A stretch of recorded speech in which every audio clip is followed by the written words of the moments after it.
പ്രിയപ്പെട്ടവരെ, American president Donald ട്രംപിന് Gaza എന്നാൽ ഒരു റിയൽ എസ്റ്റേറ്റ് പ്രോപ്പർട്ടിയാണെന്ന് കഴിഞ്ഞ ദിവസങ്ങളിലൊക്കെ നമ്മൾ പറഞ്ഞിരുന്നു. അദ്ദേഹത്തിന് മാത്രമല്ല, അദ്ദേഹത്തിന്റെ മകൾ ഇവാങ്ക ട്രംപിന്റെ ഭർത്താവ് ജെറാഡ് കുഷ്ണർക്കും അങ്ങനെ തന്നെയാണ്, അവരുടെ ഒരു മനോഭാവം അങ്ങനെ തന്നെയാണ് എന്ന് കഴിഞ്ഞ ദിവസങ്ങളിലൊക്കെ നമ്മൾ പറഞ്ഞിരുന്നു.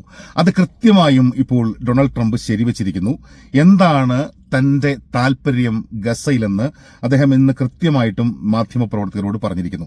അദ്ദേഹത്തിന്റെ വാക്കുകൾ ഇങ്ങനെയാണ്: basically the United States would view it as a real estate transaction where we will be an investor in that part of the world. അതായത് അദ്ദേഹം ഒരു റിയൽ എസ്റ്റേറ്റ് പ്രോപ്പർട്ടി ആയിട്ട് തന്നെയാണ് ഗസയെ കണ്ടത് എന്ന് സമ്മതിക്കുന്നു. അതിനോടൊപ്പം അദ്ദേഹം പറയുന്നു, ഇതിൽ ഈ കച്ചവടത്തിൽ $1 പോലും അമേരിക്ക മുടക്കാൻ തയ്യാറല്ല, അങ്ങനെ കരുതിയിട്ടേയില്ല, $1 പോലും മുടക്കില്ല. തങ്ങളുടെ ഒരു സൈനികൻ പോലും അവിടെ കാലുകുത്തില്ല. അമേരിക്കയുടെ ഒരു തരത്തിലുള്ള എഫേർട്ടും ഉണ്ടാകില്ല. ഇത് അമേരിക്കയുടെ ബുദ്ധിയാണ്. അങ്ങനെ കാലങ്ങളോളം അമേരിക്കയ്ക്ക് ഒരു പ്രോപ്പർട്ടിയായി, ലോകത്തിന്റെ ഏറ്റവും മികച്ചൊരു ലൊക്കേഷനിൽ ഒരു പ്രോപ്പർട്ടിയായി ഗസയുണ്ടാകും.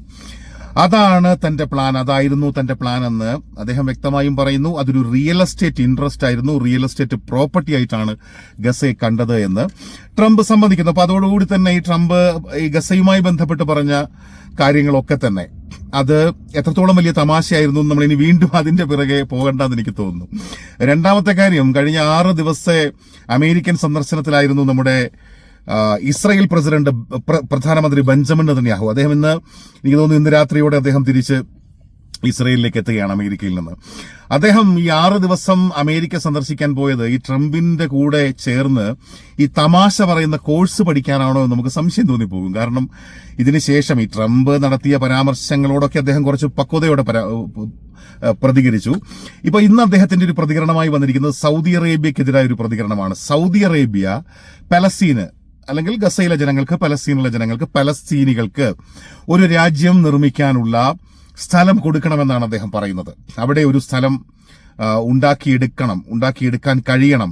സൗദി അറേബ്യയിൽ ഒരു ഇടം, ഒരു രാജ്യം തന്നെ പലസ്തീനികൾക്ക് വേണ്ടി ഉണ്ടാക്കിയെടുക്കാൻ കഴിയണമെന്നാണ് ഇന്നിപ്പോ നെതന്യാഹു പറഞ്ഞിരിക്കുന്നത്. അദ്ദേഹം അതിനോട് കൂട്ടിച്ചേർക്കുന്നത് എന്താണെന്ന് അറിയാവോ? സൗദി അറേബ്യയിൽ ഒരുപാട് സ്ഥലം ഇങ്ങനെ വെറുതെ കിടപ്പുണ്ടെന്ന്. അപ്പൊ അങ്ങനെ ലോകത്തിന്റെ എവിടെയെങ്കിലുമൊക്കെ വെറുതെ കിടക്കുന്ന സ്ഥലങ്ങളുണ്ടെങ്കിൽ അവിടെയൊക്കെ എങ്കിൽ പിന്നെ ഗസക്കാരെ കൊണ്ടുപോയി താമസിപ്പിക്കാം എന്നൊക്കെ ആയിരിക്കും അവരുടെ പരിപാടി. കൃത്യമായിട്ട് ഇവർ പറയുന്നത് എന്തൊക്കെയാണെന്ന് ഇവർക്ക് തന്നെ പലപ്പോഴും ഇവർ പറയുന്നത് ഇവർ തന്നെ മാറ്റി പറയുന്നു. ഇവർ പറയുന്നത് എന്താണെന്ന് ഇവർക്ക് തന്നെ മനസ്സിലാകുന്നില്ല. അങ്ങനെയൊക്കെയുള്ളൊരു സാഹചര്യം കൊണ്ടാണ് പലപ്പോഴും നമുക്ക് ഇവരെന്താണ് ഉദ്ദേശിക്കുന്നതെന്നൊന്നും മനസ്സിലാകാത്തത്. അപ്പൊ ഏതായാലും സൗദി ഒരു വലിയ പ്രതികരണങ്ങളൊക്കെ ട്രംപ് കള്ളം പറഞ്ഞപ്പോഴും സൗദി മൗനം പാലിക്കുമെന്നൊക്കെ വിചാരിച്ചു. പക്ഷെ സൗദി കൃത്യമായിട്ടും അവരുടെ സ്റ്റാൻഡ് അത് വ്യക്തമാക്കിയതോടെ ആയിരിക്കണം ഒരുപക്ഷെ നെതന്യാഹുവിന് ഇപ്പോൾ സൗദിയോടും ഒരു അരിശം തോന്നി തുടങ്ങിയിരിക്കുന്നത്. അങ്ങനെ സൗദി അറേബ്യ പലസ്തീനികളുടെ ഒരു ആവാസ സ്ഥലം ഒരുക്കണമെന്നുള്ള വളരെ വലിയ പ്രഖ്യാപനമൊക്കെ ഇന്ന് ഇസ്രായേൽ പ്രധാനമന്ത്രി ബെഞ്ചമിൻ നെതന്യാഹു നടത്തിയിരിക്കുന്നു. അതേസമയം അമേരിക്ക ഇസ്രായേലിന് $7.4 ബില്യൺ ആയുധങ്ങൾ കൈമാറ്റം ചെയ്യാനുള്ള കരാർ അതുമായി ബന്ധപ്പെട്ട് ധാരണയായിരിക്കുന്നു. അങ്ങനെ $7.4 ബില്യൺ ആയുധങ്ങൾ അമേരിക്കയിൽ നിന്ന് ഇസ്രായേലിലേക്ക് എത്തുമ്പോൾ ഇസ്രായേലിനെയും അമേരിക്കയും ഒക്കെ ഞെട്ടിക്കുന്നൊരു വാർത്തയുണ്ട്. അതായത് ഈ ഇറാനും റഷ്യയും തമ്മിൽ കഴിഞ്ഞ മാസങ്ങളായി അവർ തമ്മിലുള്ള ചർച്ചകളൊക്കെ സജീവമായിരുന്നു. പ്രത്യേകിച്ചും ബ്രിക്സിൽ അംഗരാജ്യങ്ങളാണ്.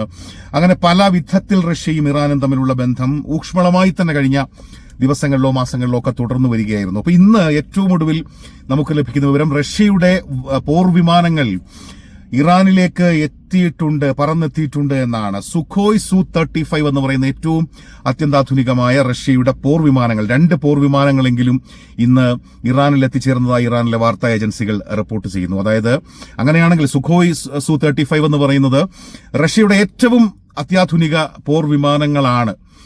അത് ഈ 4th ജനറേഷൻ പ്ലസ് സീരീസിലൊക്കെ എന്ന് വിശേഷിപ്പിക്കപ്പെടുന്ന വളരെയധികം സാങ്കേതിക സംവിധാനങ്ങളുള്ള, ഏതാണ്ട് 8000 ടൺ വരെയൊക്കെ സ്ഫോടക വസ്തുക്കൾ വഹിക്കാനൊക്കെ ശേഷിയുള്ള ഒരു അത്ഭുത വിമാനമാണ് ഈ സുഖോയ് Su-35. അപ്പൊ അത് കൂടുതലായി, അത് 2 അല്ലാതെ കൂടുതലായി റഷ്യയിൽ നിന്ന് വാങ്ങുമെന്ന് നേരത്തെ തന്നെ ഇറാൻ പറഞ്ഞിരുന്നു.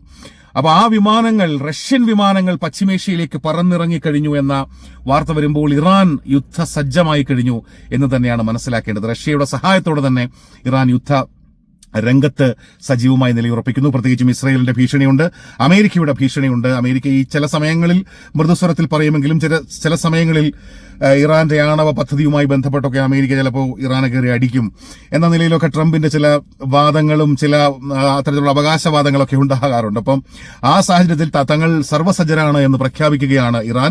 അതേസമയം തന്നെ ഹമാസിന്റെ പ്രധാനപ്പെട്ട 3 നേതാക്കളുമായി ഇന്ന് ഇറാൻ പരമോന്നത നേതാവ് ആയത്തുള്ള അലി ഖമനേയി ചർച്ച നടത്തിയെന്നുള്ള വളരെ പ്രധാനപ്പെട്ട വാർത്തയും ഈ മേഖലയിൽ നിന്ന് വരുന്നുണ്ട്. ഹമാസിന്റെ പ്രധാനപ്പെട്ട 3 നേതാക്കളാണ്.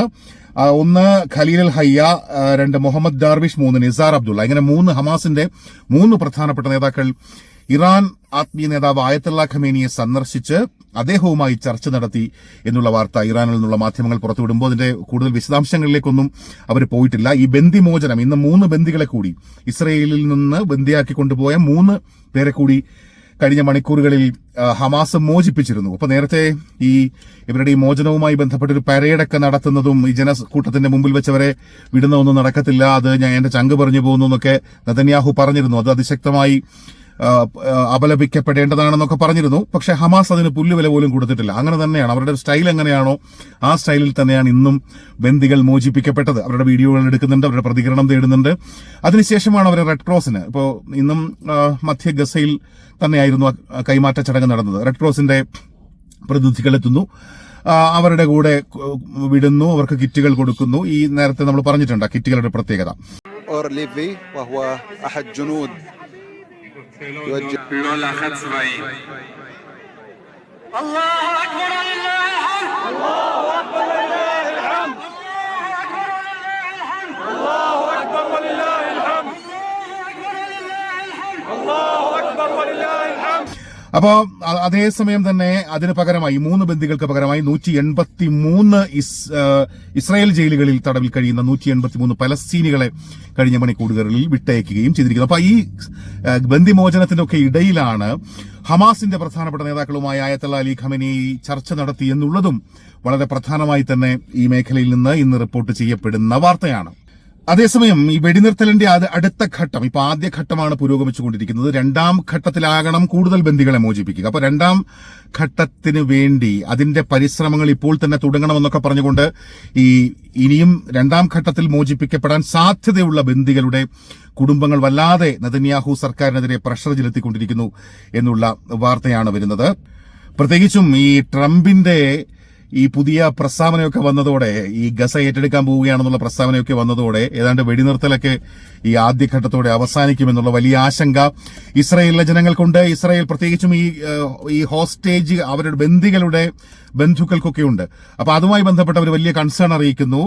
കൃത്യമായും ഇത് ഫോളോ ചെയ്ത് ഈ വെടിനിർത്തൽ അതിന്റെ അടുത്ത ഘട്ടം ഓരോ ഘട്ടങ്ങളിലായി അത് പുരോഗമിച്ച് മുഴുവൻ ബന്ദികളെയും മോചിപ്പിക്കണമെന്നുള്ള ആവശ്യം, പ്രത്യേകിച്ചും ഈ ബന്ദികളാക്കപ്പെട്ട് പിന്നീട് മോചിപ്പിക്കപ്പെട്ടവർ, ഇനിയും അവരുടെ കുടുംബങ്ങൾ, അതുപോലെ ഇനിയും മോചിപ്പിക്കപ്പെടാനുള്ള ബന്ദികളുടെ കുടുംബങ്ങൾ, ഇസ്രായേലിന്റെ പൊതുസമൂഹം, അങ്ങനെ ഒരു വലിയ വിഭാഗം പേർ നെതന്യാഹുവിനുമേൽ ഇങ്ങനെ സമ്മർദ്ദം ചെലുത്തിക്കൊണ്ടിരിക്കുകയാണ്. അതേസമയം നമ്മൾ ഈ ലബനനിലേക്ക് വരുമ്പോൾ ഈ ഹിസ്ബുള്ളക്ക് നേരെ ആക്രമണം നടത്തുന്നു എന്ന് പറഞ്ഞുകൊണ്ട് ഇസ്രയേല് ഈ ജനവാസ കേന്ദ്രങ്ങൾക്ക് നേരെ നിരന്തരം ആക്രമണം നടത്തിക്കൊണ്ടിരിക്കുന്നു എന്ന വാർത്തയാണ്. നിരവധി പേർ കൊല്ലപ്പെടുന്നു. ഇന്ന് തന്നെ 6 പേർ കൊല്ലപ്പെട്ടതായുള്ള വാർത്തയുണ്ട്.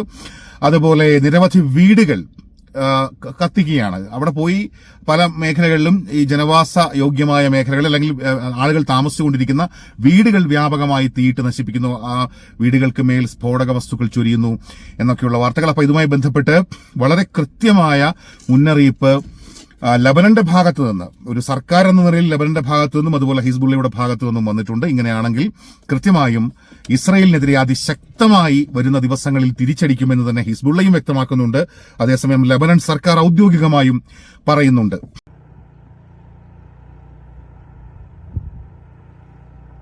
അപ്പോൾ ഇസ്രയേലും ഇറാനും അങ്ങനെ കോപ്പുകൾ കൂട്ടുന്നു, യുദ്ധക്കോപ്പുകൾ വാങ്ങിക്കൂട്ടുന്നു. അതേസമയം ജോർദാനും തുർക്കിയും ഈജിപ്തും ഒക്കെ വല്ലാതെ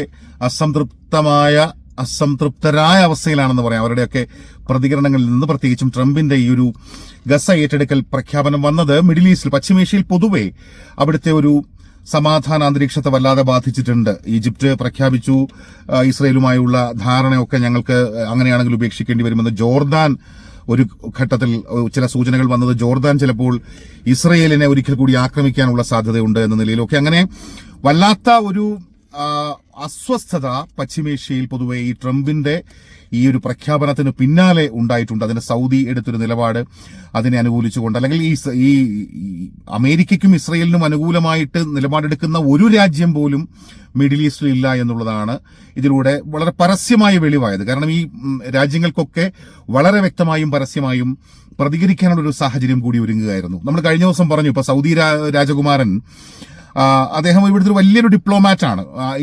ഇന്റർനാഷണൽ ഫോറങ്ങളിലൊക്കെ ഡിപ്ലോമാറ്റ് ആയിരുന്ന സൗദിയുടെ രഹസ്യാന്വേഷണ വിഭാഗത്തിന്റെ ചുമതലയൊക്കെ ഉണ്ടായിരുന്ന തുർക്കി അൽ ഫൈസലാണ് പറഞ്ഞത്, നാടുകടത്തുകയാണെങ്കിൽ അവരെ ഈ പലസ്തീനികളെ ഹൈഫയിലേക്കും ജഫയിലേക്കുമാണ് നാടുകടത്തേണ്ടതെന്ന്, ഓറഞ്ചിന്റെയും ഒലീവിന്റെയും നാട്ടിലേക്കാണ് നാടുകടത്തേണ്ടതെന്ന്.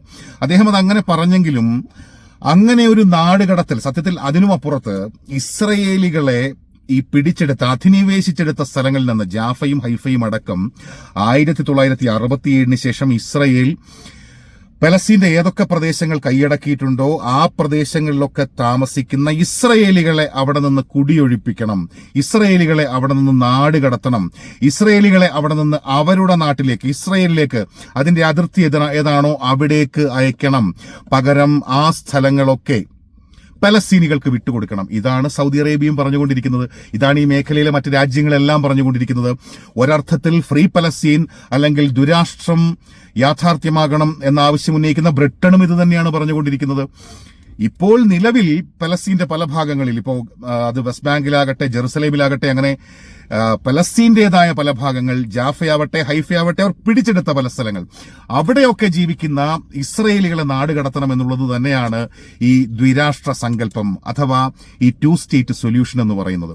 അപ്പൊ അത് ഈ മേഖലയിൽ വല്ലാതെ ചർച്ചയായിട്ടുണ്ട്. അപ്പൊ അതുകൊണ്ട് തന്നെ ഇതിപ്പോ ഈ തുർക്കി ബിൻ ഫൈസൽ രാജകുമാരൻ പറഞ്ഞ ഈ ഒരു കാര്യം ഇതിനപ്പുറമാണ് ശരിക്കും ഇവിടുത്തെ രാജ്യങ്ങളുടെ മാനസികാവസ്ഥയും രാജ്യങ്ങളുടെ ഡിമാൻഡും എന്നതാണ് ഏറ്റവും പ്രധാനം. അതിൽ ഈ അധിനിവേശിച്ച സ്ഥലങ്ങളിൽ നിന്ന് പലസ്തീന്റെ ഭൂമി പിടിച്ചെടുത്ത് അവിടെ താമസിക്കുന്ന ഇസ്രയേലികളെ നാട് കടത്തണമെന്ന് തന്നെയാണ് ഈ 67 ഈ അതിർത്തി അനുസരിച്ച് 2 രാജ്യങ്ങളും നിർണയിക്കപ്പെടണം എന്ന ആവശ്യത്തിന്റെ പിന്നിലുള്ളത്. അപ്പൊ അതുകൊണ്ട് തന്നെ നാട് കടത്തപ്പെടേണ്ടത് ഇസ്രയേലികളാണ് എന്ന് ഈ മേഖലയിലുള്ള രാജ്യങ്ങളൊക്കെയും ഒരേ സ്വരത്തിൽ ആവശ്യപ്പെടുന്നു എന്ന് തന്നെയാണ് ഏറ്റവും ചുരുക്കി നമുക്ക് കാണേണ്ടി വരുന്നത്.